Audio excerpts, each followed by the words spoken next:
പരിശീലകന്റെ ആന്തരികാവയവങ്ങൾ രാസപരിശോധനയ്ക്ക് അയച്ചു. മസിലിന് കരുത്ത് ലഭിക്കാൻ അമിതമായി മരുന്നുകൾ ഉപയോഗിച്ചതാകാം ഫിറ്റ്നസ് പരിശീലകൻ മാധവിന്റെ മരണത്തിന് കാരണമെന്ന നിഗമനത്തിൽ പോലീസ്. വിദേശ നിർമ്മിത മരുന്നുകളും സിറിഞ്ചും മാധവിന്റെ കിടപ്പുമുറിയിൽ നിന്നും പോലീസിന് ലഭിച്ചു. പോസ്റ്റ്മോർട്ടത്തിൽ ഹൃദയധമനികളിൽ ബ്ലോക്കില്ലെന്ന് കണ്ടതിനെ തുടർന്ന് ആന്തരികാവയവങ്ങൾ രാസപരിശോധനയ്ക്ക് അയച്ചു.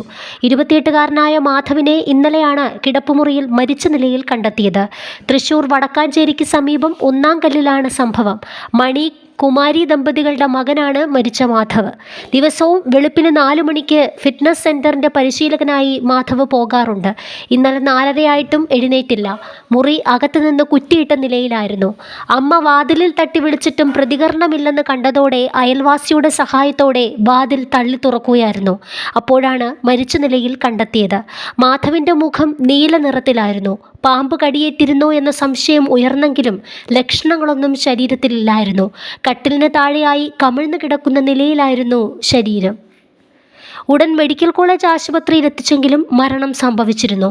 വീട്ടിൽ അമ്മയും മാധവും മാത്രമാണ് താമസിച്ചിരുന്നത്. ജനുവരിയിൽ നടക്കാനിരിക്കുന്ന മത്സരത്തിനായി കഠിന പരിശീലനം നടത്തിയിരുന്നു. ആരോഗ്യ സംരക്ഷണത്തിൽ ഏറെ ശ്രദ്ധാലുവായിരുന്ന മാധവിന്റെ വിവാഹം അടുത്ത മാസം ഉറപ്പിക്കാനിരിക്കെയാണ് മരണം സംഭവിച്ചത്.